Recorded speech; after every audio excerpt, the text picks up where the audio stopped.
I mean, when that took off, I was like, wow, I can't believe it took off. That was my reaction.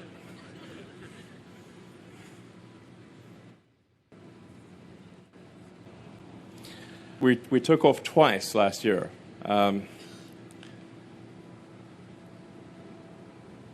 mean, even though I've been very, closely, involved with the Starship program from the beginning, and actually, I lived out here. This is my primary residence for 3 years. This used to be a sandbar, basically, what we're looking at here. And now it's got an advanced rocket factory and a gigantic launch pad, and we've got a whole bunch of rockets out there. But I'm still amazed that it actually got put together and it took off. I'm like, wow. I mean, the Starship is more than twice the thrust of a Saturn V. It is by far the biggest flying object ever made. And with some upgrades down the road, it'll actually be, I think, probably over 20 million pounds of thrust. And Saturn V is 7.5. So it'll end up being 3 times the thrust of Saturn V. And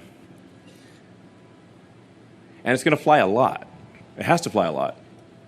So it's going to end up flying several times a day from many different locations in the world. And I think there's a pretty good chance that it does Earth-to-Earth transport as well. Because the fastest way to get from one place to another on Earth is, to get from here to the other side of Earth is an intercontinental ballistic missile. But just make sure you delete the nuke and add the landing part. Basically, that's the fastest way to get somewhere. Yeah, wow. And then between Flight 1 and 2, we made a number of massive upgrades. So there was obviously a massive upgrade to the launch pad. So we've got our mini Niagara Falls here. I mean, the water pressure is so much that if it went straight up, it would actually destroy the rocket. That's how much water pressure it is.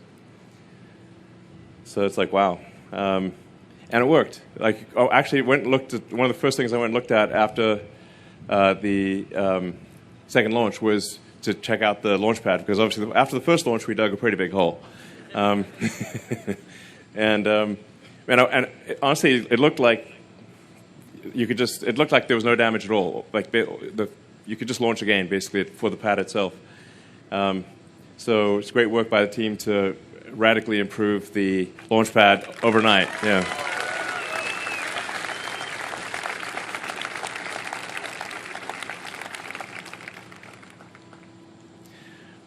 People always want to use the Statue of Liberty for stuff. Statue of Liberty is not that big. I was been there. I actually climbed up the Statue of Liberty in the tiny staircase a long time ago. But anyway, this is a big rocket, and it will get bigger over time. So, yeah.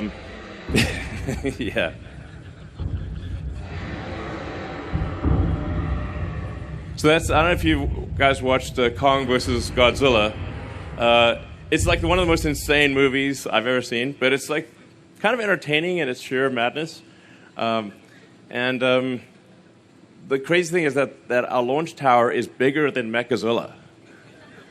And it's going to do basically the same thing, but with the arms, catch the rocket. And when I tell people, yeah, we're going to catch the largest flying object ever with giant mechanical arms, they're like, there's no way that's real. I mean, we could give it legs, too. just give it legs and have it tromp around. That'd be pretty cool. So, and then we're also going to build a second tower. Yeah.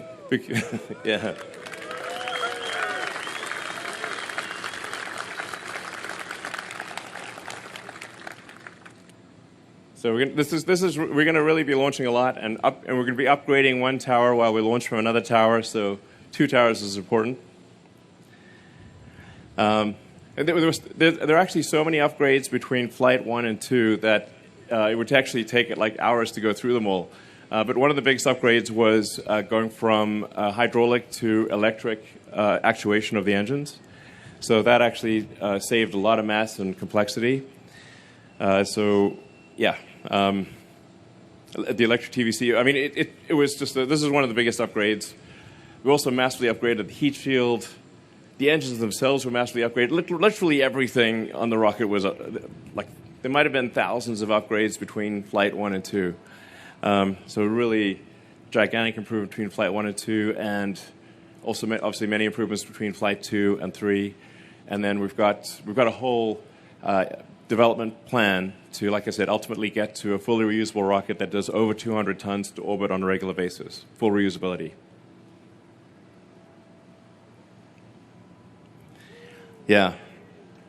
Hot staging.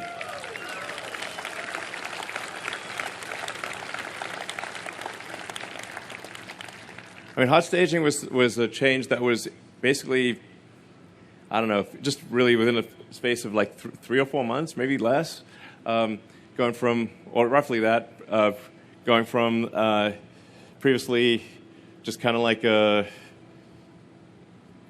separating the rocket without anything, and to actually lighting the upper stage engines while the first stage engines are still thrusting, and not blowing up the ship, that was an amazing achievement. So I was like, wow, and it worked. So I was like, wow. So, so then let's look at Flight 2. Attention all operators on countdown 1. This is the final go, no go for Flight 2 of Starship. Gainer 20 at 7 a.m. Central. Raptor 1. Go. Raptor 2. Go. Stage 1. Go. Stage 2. Go. Copy, go for flight. Clock is rolling. 10, 9, 8, 7, 6, 5, 4, 3, 2, 1.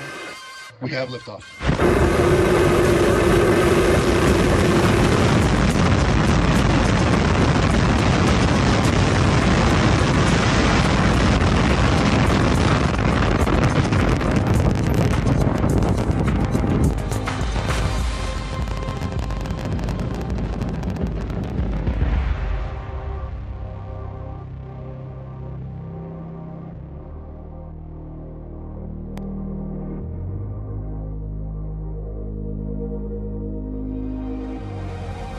Stretcher cut off.